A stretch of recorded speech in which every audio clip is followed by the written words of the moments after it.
नमस्कार मेरे प्यारे दोस्तों, स्वागत करता हूं मैं आपका wifi study Balaji YouTube channel पर। और हम पढ़ रहे हैं दिल्ली सल्तनत को, और दिल्ली सल्तनत में ये हमारी लास्ट वीडियो होगी। और इसमें पढ़ेंगे हम सैयद वंश और उसके बाद लोधी वंश, और लोधी वंश के बाद ये दिल्ली सल्तनत खत्म हो जाएगी। और फिर हम अगली वीडियो में शुरुआत करेंगे मुगलों के बारे में। तो चलिए दोस्तों शुरू करते हैं। देखिए, सैयद वंश ये चलेगा 1414 से लेके 1451 AD तक। देखिए, इसमें ज़्यादा पूछता नहीं है कि इसमें कोई ऐसे खास काम नहीं हुए। ज़्यादातर इसमें पूछता है कि इसका रूलर कौन था, या इसका फाउंडर कौन था, या इसका लास्ट रूलर कौन था। तो अगर बात करें इसके फाउंडर की, तो उसका नाम था खिज्र खां, जो कि 1414 से लेके 1421 AD तक गद्दी पर रहेगा। उसके बाद देखिए, कुतुबुद्दीन ऐबक के बाद ये एक आखिरी सुल्तान रहेगा जो कि सुल्तान की ही उपाधि धारण नहीं करेगा। हालांकि जो दिल्ली पे राज करते हैं उन सबको हम सुल्तान बोलते हैं, लेकिन पहला सुल्तान था कुतुबुद्दीन ऐबक जिसने सुल्तान की उपाधि धारण नहीं की थी। और आखिरी रहेगा जिसका नाम रहेगा खिज्र खां, ये भी सुल्तान की उपाधि धारण नहीं करेगा। उसके बाद दोस्तों नेक्स्ट रूलर रहेगा जिसका नाम रहेगा मुबारक शाह, और ये 1421 से लेके 1434 AD तक रहेगा। अब देखिए, इसके भी ज़्यादा इतने इंपॉर्टेंट बातें नहीं है इसमें, लेकिन जो इसकी इंपॉर्टेंट बात है, मुबारक शाह ने एक वजीर नियुक्त किया, किसको? बहलोल को। और ये जो बहलोल था ये एक अफगानी था। ये बहलोल शब्द बहुत इंपॉर्टेंट है, इसको रट लो भाई, क्योंकि यही शुरू करेगा लोधी डायनास्टी को, या फिर लोधी वंश का जो फाउंडर रहेगा यही रहेगा वो बहलोल। अब देखिए, इसने मुबारक शाह ने इस बहलोल को एक उपाधि दी, किस नाम से दी? खाना के नाम से। उसके बाद नेक्स्ट रूलर आता है जिसका नाम रहेगा महमूद शाह, जो कि 1434 से लेके 1445 AD तक रहेगा। ये बहलोल को पुत्र घोषित करेगा। मतलब महमूद शाह जो है, ये जो बहलोल जिसको वजीर नियुक्त किया गया था, अब ये इसको अपना पुत्र घोषित कर देगा। उसके बाद नेक्स्ट रूलर रहेगा अलाउद्दीन आलम शाह, जो कि 1445 से लेके 1451 AD तक गद्दी पर रहेगा। अब देखिए, इसमें क्या है कि ये बहुत डरपोक शासक था, और ये इतना ज्यादा डर गया कि बहलोल ने इसको धमकी दी, अगर तुम सिंहासन को नहीं छोड़ोगे तो मैं तुम्हें मार दूंगा। और इसने डर के मारे सिंहासन किसको दे दिया? बहलोल को दे दिया। अब ये बहलोल जो है शुरू करेगा अफगानी वंश को, और यही अफगानी वंश कहलाएगा लोधी डायनास्टी, जो कि चलेगा 1451 से लेके 1526 तक। 1526 में बाबर आएगा, और यहां से मुगल साम्राज्य हम पढ़ना शुरू करेंगे।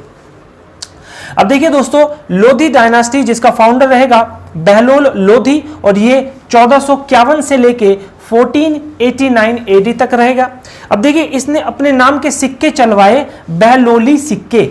उन सिक्कों का नाम था बहलोली सिक्के। उसके बाद जौनपुर पर आक्रमण किया इसने, और जौनपुर को अपने ही साम्राज्य में मिला दिया, लोधी वंश में ही इसने मिला लिया। उसके बाद देखिए, इसी का पुत्र जिसका नाम है सिकंदर लोधी, और ये सिकंदर लोधी 1489 से लेके 1570 AD तक रहेगा। देखिए, ये लोधी वंश का ये चीज नोट रखिएगा, ये मैंने यहां लिखी नहीं है, आप लिख लीजिएगा कि सिकंदर लोधी लोधी वंश का सबसे महान शासक बना। उसके बाद एक डेट बहुत इंपॉर्टेंट, इसके काल में एक घटना घटित हुई। 17 मई 1498 को फर्स्ट यूरोपियन जो कि भारत देश में पहुंचता है, जिसका नाम है वास्को डिगामा। ये वास्को डिगामा पुर्तगाल से आया था, और पुर्तगाल की जो कैपिटल है, जो राजधानी है लिस्बन, ये लिस्बन से आया था। और 90 दिनों का सफर तय करने के बाद ये केरल के कालीकट पोर्ट को हिंदी में बोलते हैं बंदरगाह पर पहुंचता है। तो ये याद रखिएगा, पूछा जाता है कि वास्को डिगामा किसके काल में भारत आया था, तो वो था सिकंदर लोधी। तो नेक्स्ट पॉइंट रहेगा 1504।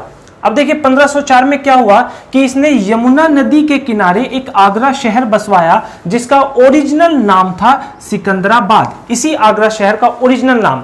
अब देखिए, ये कई बार पेपर में पूछा जाता है कि आगरा शहर किसने बसवाया था, तो वो था सिकंदर लोधी।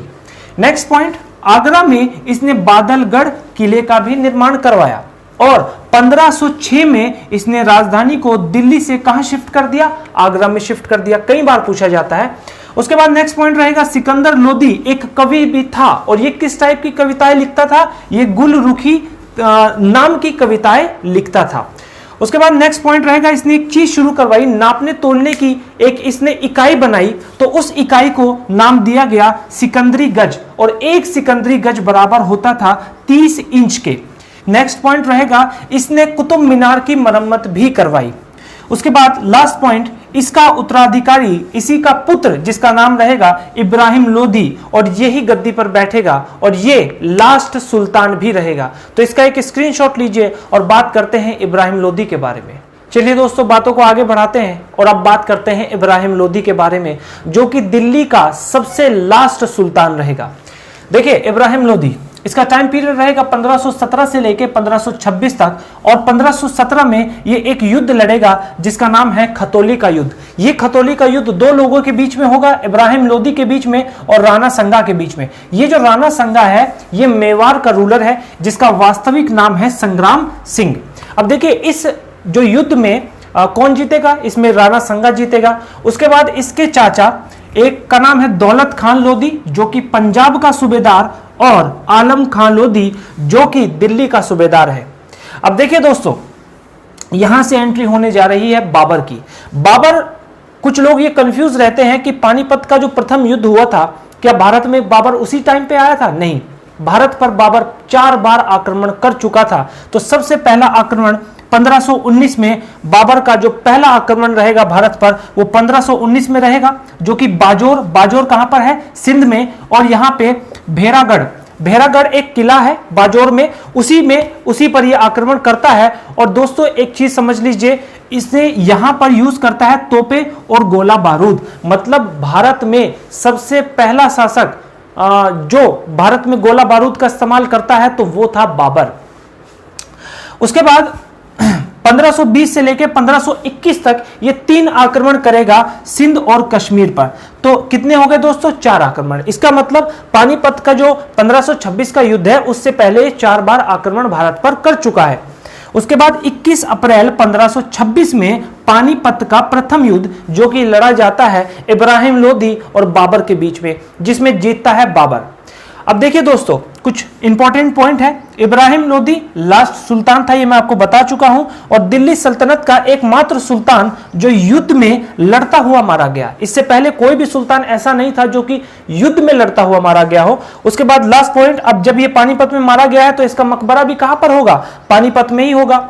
अच्छा, एक चीज मैं आपको शायद बतानी भूल गया, जब बाबर भारत में आता है तो जो इसके चाचा होते हैं वो तो इसको इनवाइट करते हैं। मैंने यहां लिखा हुआ है इनवाइट करेंगे बाबर को, और राणा संगा इसकी मदद करने की वादा करता है बाबर से कि तुम आओ और दिल्ली पर आक्रमण करो, मैं तुम्हारी मदद करूंगा। और ये दोनों के दोनों इसको इनवाइट करते हैं। तो ये थी कुछ आज लोधी वंश के बारे में लास्ट वीडियो, और दिल्ली सल्तनत यहां पे खत्म होता है। अगली वीडियो में हम बात करेंगे मुगल साम्राज्य के बारे में। अगर आपने चैनल को सब्सक्राइब नहीं किया है तो चैनल को सब्सक्राइब कीजिए, और इस वीडियो को अगर आप अच्छी लगी हो तो इसको शेयर कीजिए। आज के लिए इतना ही, बहुत बहुत धन्यवाद।